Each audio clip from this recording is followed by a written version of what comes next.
La Hongrie file entre les mailles des sanctions énergétiques avec une discrétion de maître. Tempête dans les couloirs feutrés de Bruxelles. Et attention, il ne s'agit pas ici d'un effet d'annonce sensationnaliste, mais bien d'un fait incontestable. À l'intention de ceux qui croient encore que Viktor Orban obéit sagement aux injonctions de l'UE, tel un pantin docile tiré par une ficelle, il est peut-être temps de réviser vos certitudes. Alors que les dirigeants européens sablent le champagne satisfaits d'avoir imposé, pensent-ils, des sanctions décisives contre Moscou-Budapest, elles jouent une toute autre partition. En toute discrétion, mais avec une efficacité redoutable, elles négocient déjà un deal parallèle. Et inutile de brandir l'étiquette complotiste, c'est une évidence criante relayée par les médias eux-mêmes et ancrée dans les jeux d'influence de l'heure. Orban, lui, ne fait ni plus ni moins que ce que tout dirigeant digne de ce nom devrait faire défendre bec et ongles les intérêts de sa nation. Et dans la foulée, il démonte méthodiquement les sanctions gazières imposées par Bruxelles, sans tapage, avec une précision chirurgicale et un sang-froid politique à faire frémir les stratèges les plus aguerris. Pendant que l'UE rêve tout haut de tourner définitivement la page du gaz russe d'ici 2027, Orban de son côté trace déjà sa sortie de secours grande ouverte bien balisée. Son joker s'appelle Turkstream, un gazoduc qui serpente sous la mer Noire, partant de la Russie, traversant la Turquie, effleurant la Bulgarie et la Serbie, pour atterrir tranquillement en Hongrie. Oui, vous avez bien entendu, la Hongrie, membre à part entière de l'Union européenne, collabore sans détour avec le Kremlin. S'agit-il encore d'une politique d'équilibre ? Ou bien est-ce déjà un bras d'honneur poli à Bruxelles ? Mais surtout, une question brûle les lèvres, comment cela peut-il se faire alors que les sanctions sont censées être actives ? C'est très simple, la Bulgarie laisse passer le gaz en tant que pays de transit et encaisse les bénéfices. La Serbie, qui n'est pas membre de l'UE, n'a rien à craindre légalement. Et la Hongrie, elle est l'acheteur final. Le puzzle est complet. Pas de violation directe des sanctions, mais une gifle claire et nette à ceux qui pensent encore pouvoir contrôler Viktor Orban. La Hongrie file entre les mailles des sanctions énergétiques avec une discrétion de maître. Tempête dans les couloirs feutrés de Bruxelles.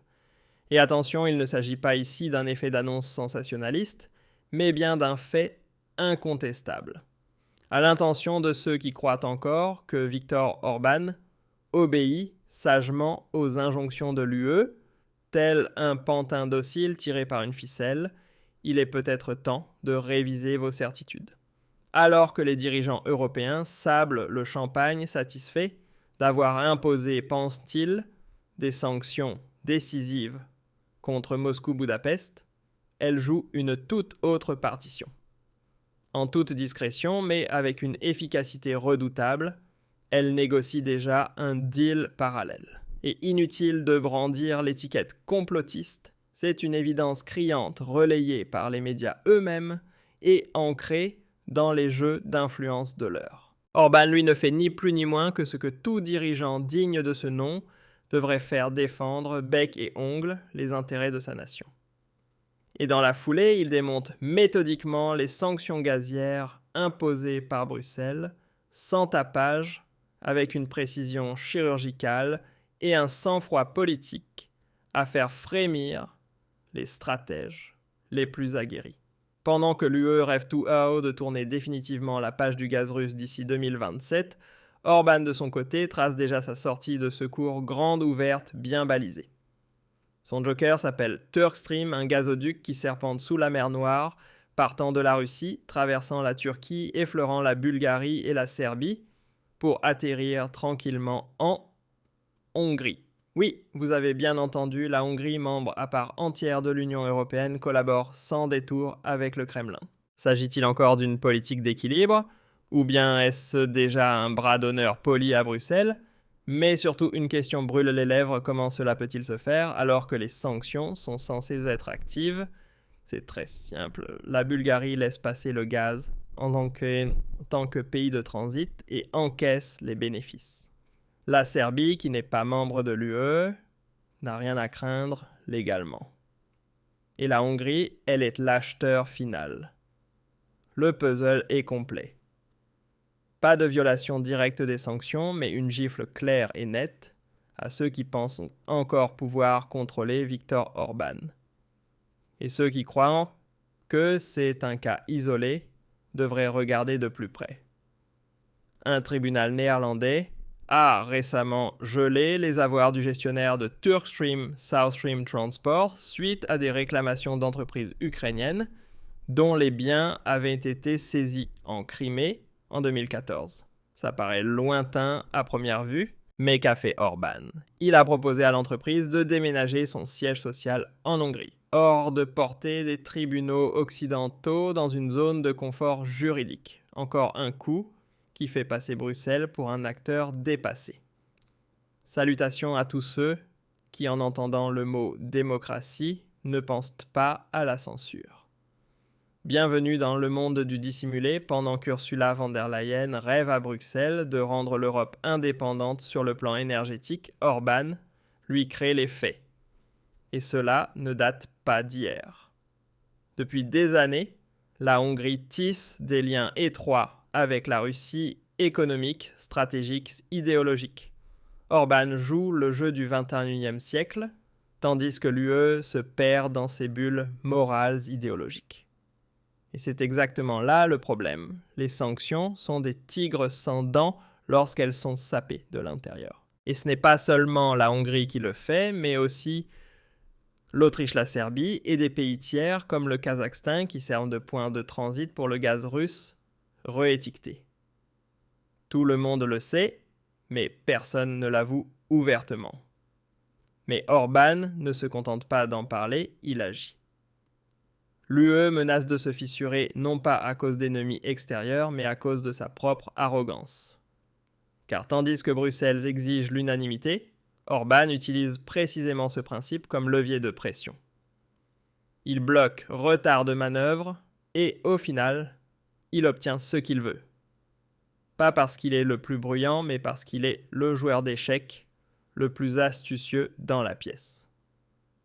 Ce n'est pas un hasard, c'est du calcul politique. Et on voudrait nous faire croire qu'à partir de 2027, plus aucun gaz russe n'arrivera dans l'UE, que Orban se conformera soudainement à la ligne des sanctions, alors que toute sa politique énergétique est précisément centrée sur ce lien russe. Cela seuls ceux qui se mentent volontairement peuvent y croire. La réalité est simple. Ce gaz continuera de circuler, pas directement, mais indirectement. Pas via Nord Stream, mais par la Turquie, la Bulgarie, la Serbie et bien sûr la Hongrie. Mais il ne s'agit plus seulement de gaz. Il est question de pouvoir d'influence géopolitique, de savoir qui décide réellement en Europe. Et une chose est désormais évidente, Bruxelles perd du terrain.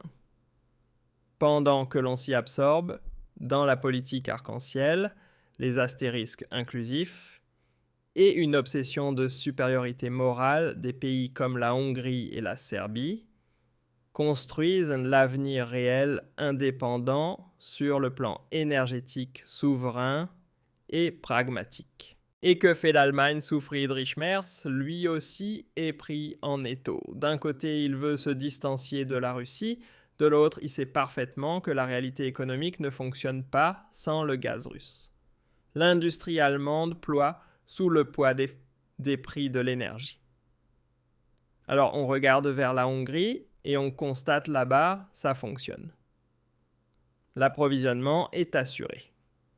On ne tremble pas à l'idée d'un hiver rigoureux parce que Viktor Orban fait ce que Bruxelles n'est plus capable de faire, assumer ses responsabilités. Petite note personnelle, notre portée est restreinte.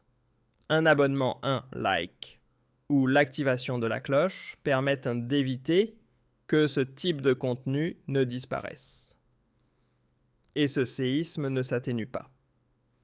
Il grandit chaque jour où Bruxelles s'enfonce dans son narcissisme idéologique, pendant que Viktor Orban avance son prochain coup stratégique. Car que signifie le fait que la Hongrie ne se contente plus d'acheter du gaz russe, mais devienne un hub central de transit et de stockage pour toute l'Europe du Sud-Est? Cela signifie que dès 2027, l'UE sera confrontée à une réalité pour le moins embarrassante. On s'est imposé des sanctions à soi-même, tout en ayant en son sein un État membre qui les contourne habilement sans armes, sans violence, mais avec un calcul froid et méthodique. Et c'est précisément ce qui rend la situation si explosive. Bruxelles ne peut pas simplement annuler ce coup. On ne peut pas exclure Orban. On ne peut pas le contraindre tant qu'il respecte formellement les règles, et il le fait du moins sur le papier. Mais entre les lignes, Orban écrit depuis longtemps sa propre politique énergétique. Une politique qui renforce la Russie, affaiblit le front des sanctions et déplace pas à pas le centre de gravité du pouvoir en Europe. Salutations à tous ceux qui pensent que la démocratie signifie marcher tous au même pas. Car c'est précisément ce que l'UE ne comprend pas. La souveraineté, c'est prendre ses propres décisions, pas entériner à Bruxelles ce qui a été décidé à Washington ou à Berlin. Orban incarne cette vision. Il négocie avec la Chine, il coopère avec la Russie, il construit des alliances stratégiques avec la Serbie. Et que fait Bruxelles? Des sanctions, de la diplomatie morale, des quotas de genre. Bienvenue dans le pays merveilleux du post-factuel. Pendant ce temps, des pays comme l'Autriche observent attentivement. Eux aussi disposent de contrats gaziers de long terme avec la Russie, qui courent encore sur plusieurs années. Eux aussi savent que les sanctions ont davantage une portée symbolique que réelle. Et eux aussi pourraient suivre le modèle hongrois. Car une chose est certaine, lorsque le robinet du gaz se ferme, ce ne sont pas seulement les appartements qui gèlent, ce sont des économies entières. Et Viktor Orban le sait. Et Vladimir Poutine le sait aussi. Et soudain, l'absurdité de la situation apparaît au grand jour. L'UE, qui se met en scène comme une superpuissance morale, dépend précisément des pays qu'elle prétend vouloir mettre aux bonnes politiques. Et les sanctions, elles sont contournées via le Kazakhstan, via la Serbie, via l'Afrique du Nord et désormais, de manière tout à fait assumée, par la Hongrie. L'éléphant dans la pièce est visible depuis longtemps, mais à Bruxelles, personne n'ose l'appeler par son nom. Et c'est précisément ici que commence la grande illusion. Car il ne s'agit pas seulement de gaz, il s'agit de crédibilité. L'UE s'est elle-même créée une dépendance énergétique, puis fait aujourd'hui comme si quelques décisions du Conseil suffisaient pas à l'effacer. La réalité est tout autre. La réalité, c'est celle-ci, la Russie vend son gaz. Point final. Et si ce n'est pas directement, alors par des détours. Mais au bout de la chaîne, les destinataires se trouvent toujours à Berlin, à Vienne, à Paris. Et que se passera-t-il? Lorsque cette mascarade éclatera au grand jour, sanctionnera-t-on Orban, l'exclura-t-on, coupera-t-on les fonds européens? Tout cela a déjà été tenté. Et tout a échoué parce que Orban a plus d'endurance parce qu'il n'agit pas par idéologie mais par stratégie. Et surtout parce qu'il sait une chose,